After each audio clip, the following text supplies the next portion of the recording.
y que son más útiles en la práctica actualmente, ¿no?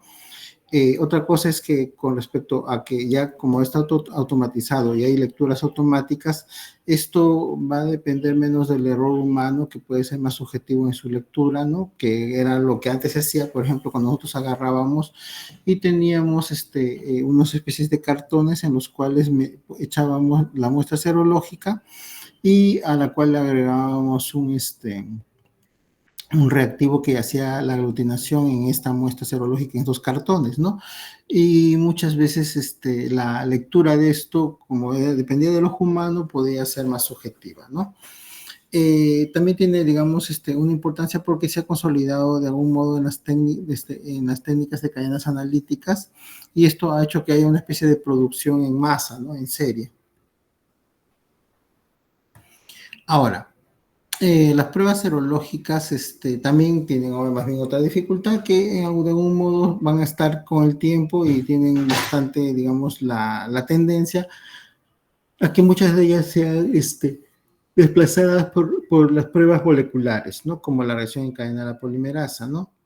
La reacción en cadena de polimerasa en realidad es un diagnóstico más directo, más sensible, más específico y muchas veces de más fácil interpretación, pero quizás las pruebas en cadena, las pruebas moleculares como el PCR tienen la dificultad de que todavía son costosas, mucho más costosas, y que en algunos casos podrían solamente significar colonización, ¿no?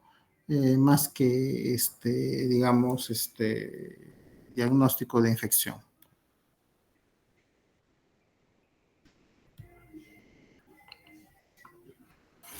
Ahora, la ventaja de la serología bacteriana es importante, pero hay que tener en cuenta que, digamos, de todas maneras, con respecto a digamos, infecciones bacterianas, el diagnóstico más recomendable, el diagnóstico más, digamos, certero, siempre ha sido el aislamiento, ¿no? Es decir, el cultivo digamos, a partir de una muestra, ¿no? En medios de cultivo importantes, ¿no? Pero la serología bacteriana va a estar reservada para todas aquellas bacterias que no se pueden cultivar, ¿no? Que no se pueden aislar fácilmente, ¿no? Y ahí vamos a quizá a enumerar algunos ejemplos de esto.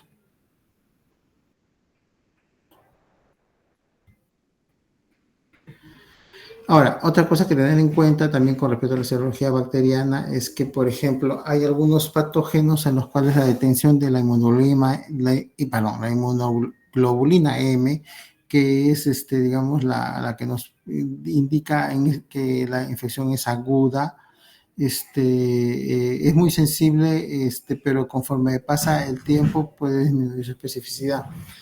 Mientras que las pruebas moleculares, de todas maneras, siempre van a ser sensibles y específicas, ¿no? Y ya han sustituido en algunas enfermedades su utilidad, como por ejemplo es el caso de infecciones por clamidia, trachomatis o por Mycoplasma pneumoniae. Un buen ejemplo de, digamos, de una infección bacteriana que tiene diagnóstico serológico serían las infecciones por treponema pálido, ¿no? Entonces tenemos pruebas serológicas no treponémicas que van a, digamos, a ayudarnos, ¿no? Como el RPR y el VDRL, que por sus siglas en inglés son Rapid Plasma Reagin y Venereal Research Disease Laboratory, que lo que en realidad identifican van a ser cantidades determinadas digamos, de cardiolipinas, colesterol y lecitinas que se encuentran presentes en las personas que adquieren la sífilis, ¿no? Como son bastante sensibles, puede dar también, se sacrifica la especificidad y puede dar casos de reacciones cruzadas en los cuales no corresponde a que sea una sífilis, ¿no? Y para confirmar estas pruebas no treponémicas, tenemos ya las pruebas treponémicas, ¿no? Dentro de ellas tenemos el TPHA, ¿no? Y la prueba de asociación de anticuerpos FTABS, ¿no? Y estas en realidad no sirven para controlar el tratamiento, como siempre lo digo, ¿no? Básicamente nos sirven para confirmar el diagnóstico, sobre todo en pacientes que tienen una serología por pruebas no treponémicas que es bastante dudosa, ¿ya? Pero la desventaja que tienen es que estas van a ya una vez que aparecen, o sea, que confirman el diagnóstico igualito, siempre van a estar presentes en la persona, ¿no? No tienden a desaparecer. Mm. Otro caso, digamos, de serología bacteriana que es importante sería las infecciones por Coxiella, en las cuales nosotros podemos tener por inmunofluorescencia indirecta detección de anticuerpos IgG e IgM. Bueno, sobre todo si tenemos tanto en la enfermedad crónica, en la IgG de fase 1 y de fase 2 en la enfermedad aguda. Otro caso en el cual nosotros podemos agarrar y, ¿cómo se llama? Utilizar la serología bacteriana va a ser el caso de Brucela. Pero hay que tener en cuenta que tanto las pruebas moleculares para Brucela, así como el cultivo, vendría a ser el método diagnóstico definitivo, pero no siempre se puede hacer, no siempre se puede aislar.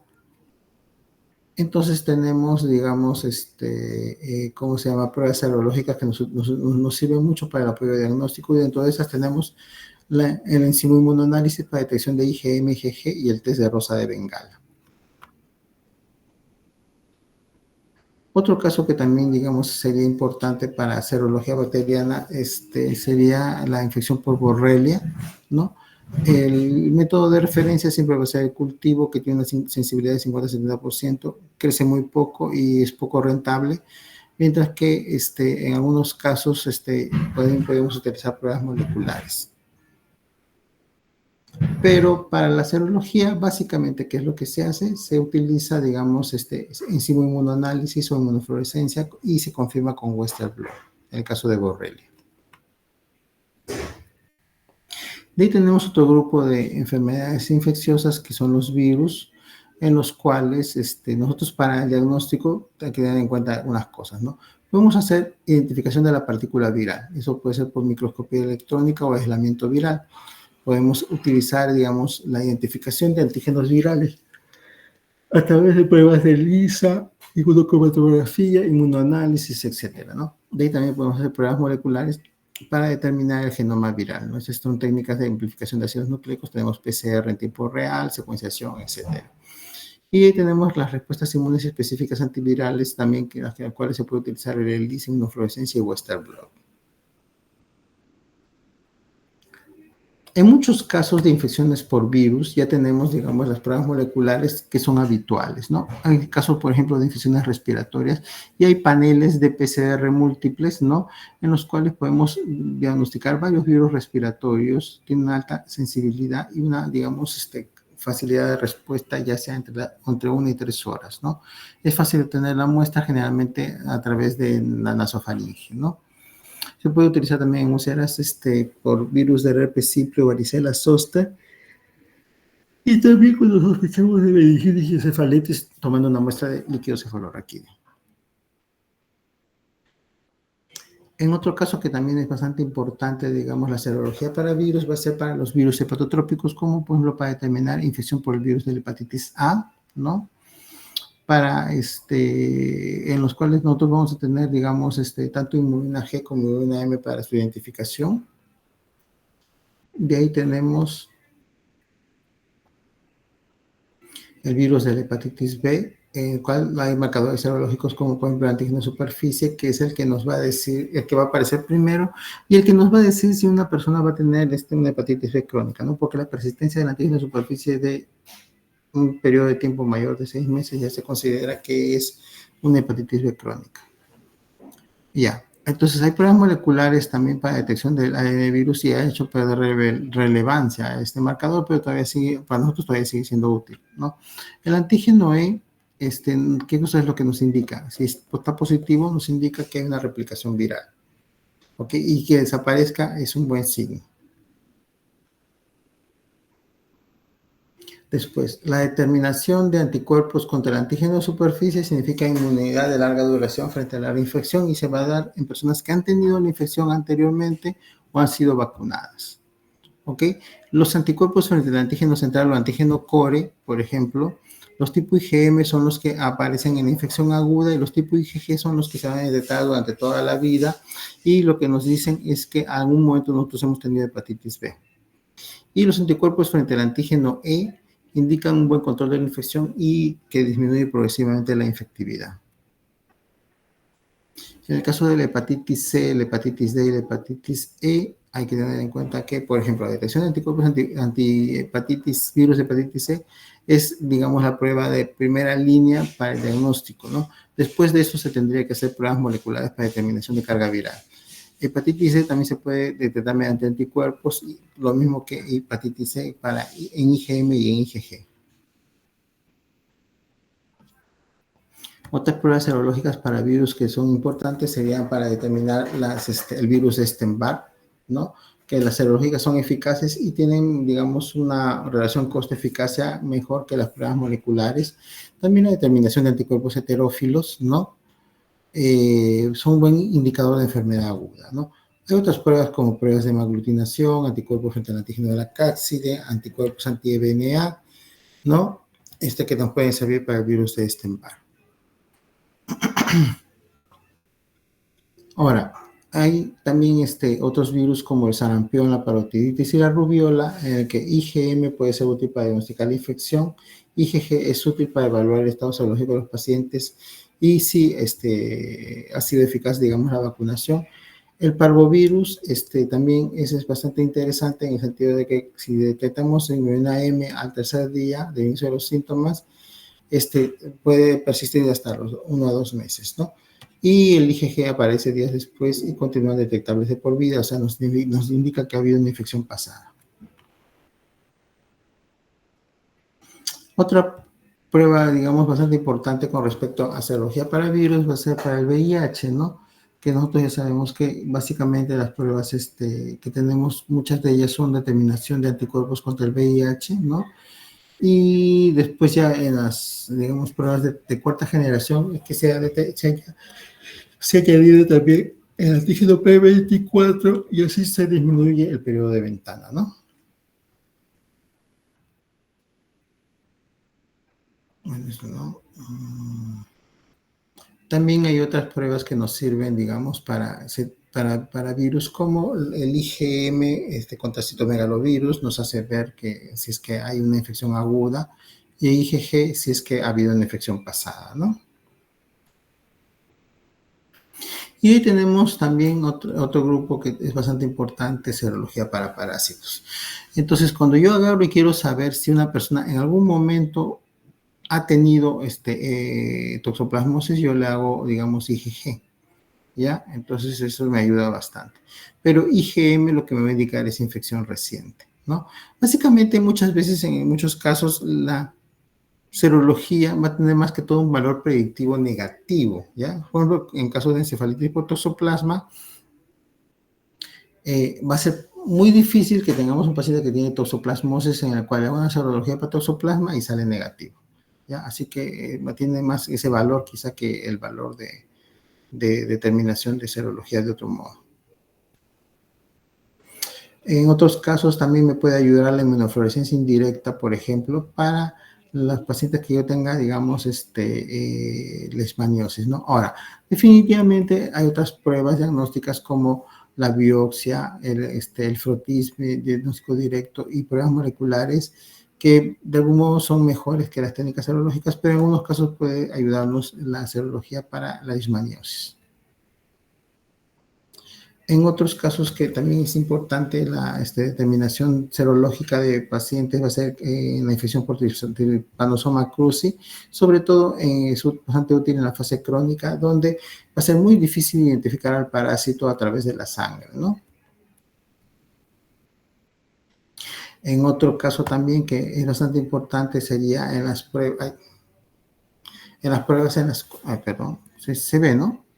En las pruebas en las cuales yo lo que quiero es, digamos, identificar quiste hidratídico, ¿no? La infección por equinococo granuloso, la serología me va a ayudar. En otro caso que también es bastante interesante va a ser en los casos de Taenia solium, donde, bueno, el diagnóstico principal va a ser identificar al gusano adulto en las heces, pero de todas maneras la serología me puede ayudar para descartar o apoyar el diagnóstico de cisticercosis. Y aquí tenemos también la toxocariasis, que también, como no puedo, digamos, muchas veces encontrar el parásito, La detección de anticuerpos por enzima inmunoanálisis me puede ayudar al diagnóstico. Y de ahí también, quizá uno de los que nos va a ayudar en hongos va a ser en histoplasmosis. Bueno, el diagnóstico definitivo de histoplasmosis va a ser también diagnóstico de aislamiento del hongo en muestras no estériles, ¿no? En muestras estériles, perdón, ¿no? Pero en otros casos me puede ayudar, sobre todo en casos subagudos o crónicos, la determinación de antígeno urinario, ¿no? Muy bien, eso es todo lo que correspondería a hongos, ¿sí?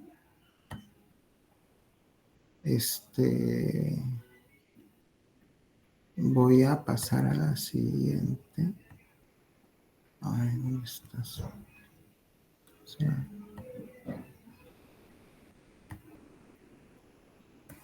¿Dónde está? Allá.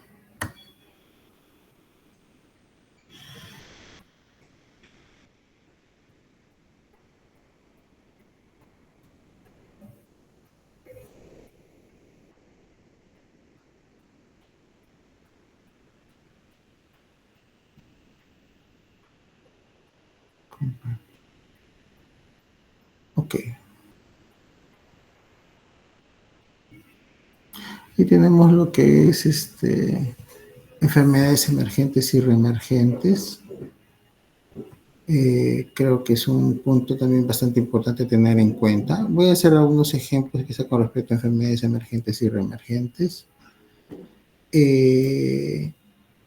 Bueno, una definición de una enfermedad emergente es aquella que aparece por primera vez en una población o que puede haber existido previamente, pero cuya incidencia o distribución geográfica está aumentando rápidamente.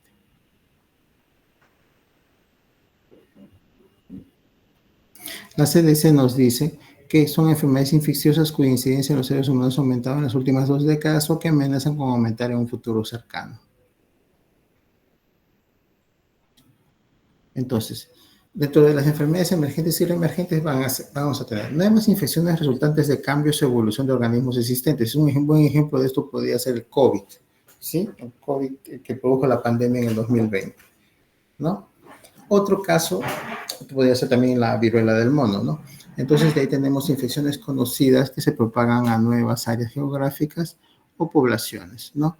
Infecciones previamente no reconocidas que aparecen en zonas que están experimentando transformaciones ecológicas e infecciones antiguas que reaparecen como consecuencia de resistencia a los antimicrobianos en agentes conocidos o por el colapso de las medidas de salud pública.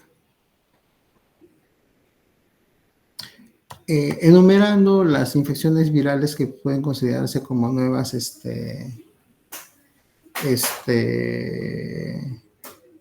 ¿cómo se llama? Enfermedades emergentes, tenemos los coronavirus. Aquí está pues tanto el SARS-CoV-1 y 2 como el MERS. También tenemos infecciones como el virus Marburg, el ébola, que hace 10 años tuvo, digamos, una importancia bien grande, sobre todo en África, ¿no? Lassa, fiebres hemorrágicas virales y fiebre del Valle del Rift. Otras infecciones virales que también podemos considerar son la fiebre del Nilo Occidental, dengue, es una bastante importante para nosotros en nuestro país, polio, zika, nipa, chikungunya, sarampión, fiebre amarilla, hepatitis virales y viruela símica son muy buenos ejemplos de enfermedades emergentes por virus.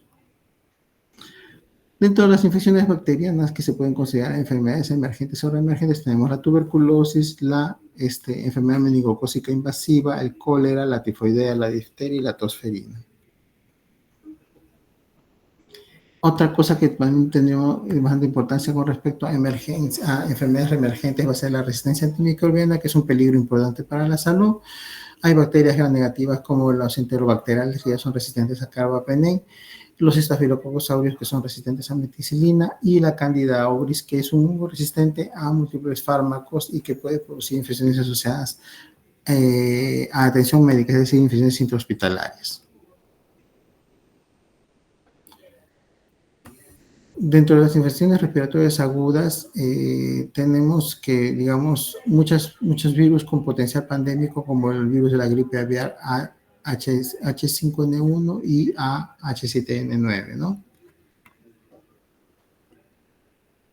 Dentro de las enfermedades emergentes podemos tener también enfermedades diarreicas, que son la segunda causa principal de enfermedades agudas y mortalidad por enfermedades transmisibles en todo el mundo. Aquí tenemos norovirus, Clostridium difficile y cepas resistentes a múltiples fármacos de Campylobacter y Salmonella y cólera. Dentro de enfermedades transmitidas por vectores tenemos acá pues dengue, fiebre amarilla, chikungunya, todos ellos virus transmitidos por el Aedes. También tenemos paludismo debido a cuadritos protozoarios, por garrapatas como la enfermedad de Lyme, Borrelia burgdorferi, y la fiebre oculosa de las montañas rocosas causada por Rickettsia rickettsii. Fiebres hemorrágicas por virus tenemos ébola y Marburg. Y bueno, en este cuadrito lo que yo voy a ver es que, por ejemplo, o sea, tenemos, por ejemplo, la enfermedad de chikungunya, que es causada por el Aedes, que puede producir fiebre y fuertes dolores articulares, ¿no? El tratamiento es sintomático, no tiene mayores complicaciones. El ébola es una enfermedad que se va a transmitir básicamente por contacto con sangre o fluido. O sea, el contagio es por contacto íntimo, contacto cercano, ¿ya? En realidad es muy mortal esta enfermedad por ébola, ¿no? El dengue ya sabemos bastante, creo que ya hemos hablado bastante, de todas maneras es importante, es también causada por un vector.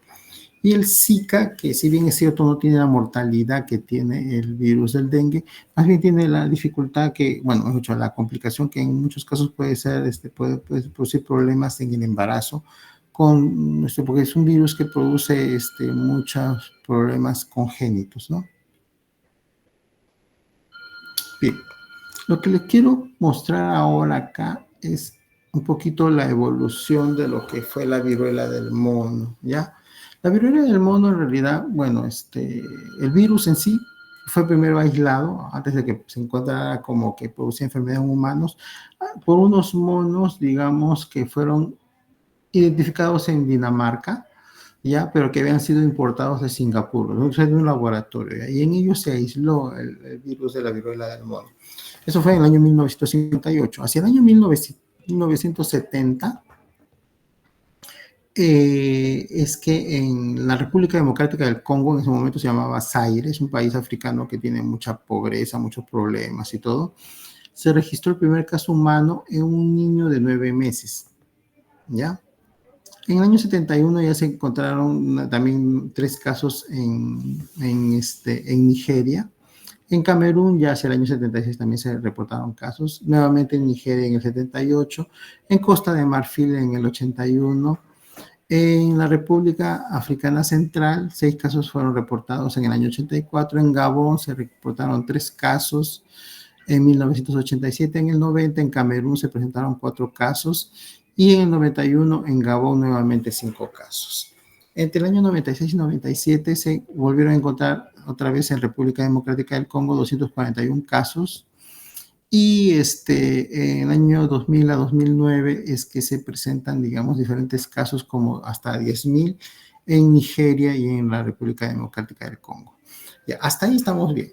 Lo que pasa en el año 2003 es algo interesante, porque es el primer brote de viruela del mono en un país que no es africano, y se dio en Estados Unidos, y se dio hasta 72 casos, y se dio porque, bueno, un poquito como que se puso de moda tener de mascota a unos mamíferos llamados perritos de la pradera, que en realidad son digamos, unos animalitos, una fauna correspondiente al desierto del norte de México, ¿ya? Y que parece que lo que ocurrió fue que empezaron como que hubo una especie como de albergue conjunto entre estos perritos de la pradera con una rata de Gambia, y que ahí se dio la transmisión. Es de este modo que se da este brote, ¿no? Hacia el año 2005 nuevamente se da en Sudán, digamos, nuevos casos. En el año entre 2010 a 2019 se dan 18.000 casos de monkeypox en Nigeria y en República Democrática del Congo. Entre 2018 y 2021 se ve claramente que en Israel, Reino Unido y Singapur se dan diferentes casos. y nuevamente entre enero y abril de 2021 se dan casos en Nigeria. Lo que yo quiero que se entienda en esta gráfica es un poquito la evolución de la enfermedad en sí, que digamos, de lo que primero se dio un solo caso y se daban un pequeño número de casos en diferentes países africanos, cada vez iba en aumento, cada vez se dio, digamos, más casos en diferentes países africanos, y en el año 2003, perdón, se da digamos, este brote importante en Estados Unidos. Posterior a ello, se siguen reportando casos, digamos, pero brotes ya cada vez más numerosos en África. Y en la última, digamos, los últimos años de la década pasada, ya como que se ven en otros sitios que no son África también, ¿no? Como Reino Unido, Israel y todo esto. Y es en el año 2002 que se da el brote mundial, ¿ya? En todo, prácticamente casi todos los países del mundo. Y también que las características clínicas de esta enfermedad cambiaron en el transcurso de este periodo de tiempo. A ver. No, esto es otra cosa. Ya. Y las características clínicas, digamos, cambiaron mucho, ¿no? Porque de ser una enfermedad rural que principalmente afectaba a niños, que daba una gran cantidad, digamos, de lesiones, se convirtió en una enfermedad principalmente urbana que afectaba principalmente a adultos, sobre todo a adultos HCH, en buen número de pacientes VIH positivos y que tenía menor número de lesiones y que era menos mortal. Pero digamos hubo una transformación importante que nos ayuda a entender un poquito cómo es que fue progresando esta enfermedad emergente, ¿no? Bueno, esto básicamente es un poquito un gráfico de cómo fue evolucionando, digamos, la vulnerabilidad ¿cómo se llama?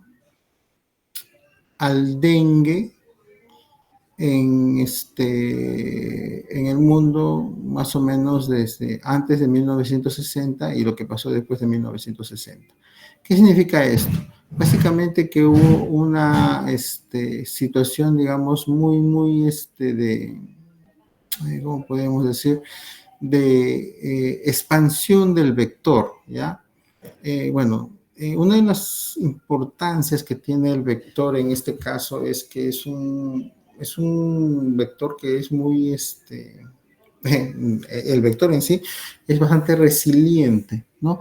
Entonces, de algún modo, a pesar de todas las campañas de erradicación que se han buscado hacer, el vector se las ingenia para, digamos, permanecer. Y debido a que ha habido un mayor crecimiento de la población mundial y que las condiciones de vivienda y saneamiento quizás se han ido deteriorando en el mundo, entonces ha habido una mayor posibilidad de que este vector se pueda multiplicar y criar en pequeñas colecciones de agua que han hecho que, digamos, se expanda geográficamente, ¿no? Y eso es un buen ejemplo para ver también tanto del vector como de los casos de dengue que se han ido acrecentando cada año que pasaba.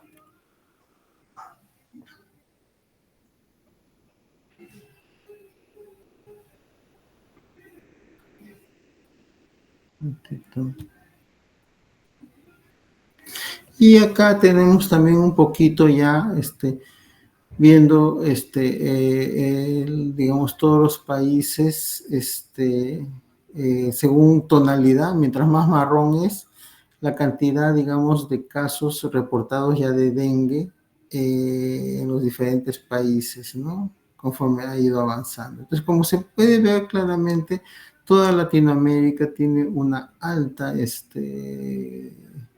prevalencia de dengue en general, ¿no? Ya, muy bien. Bueno, y ya con esto he prácticamente acabado las presentaciones. Me faltaría solamente una clase, ¿ya? Eso no sé si el día viernes nos damos un tiempito y quizá lo podemos concluir, ¿sí? Hola. Ok.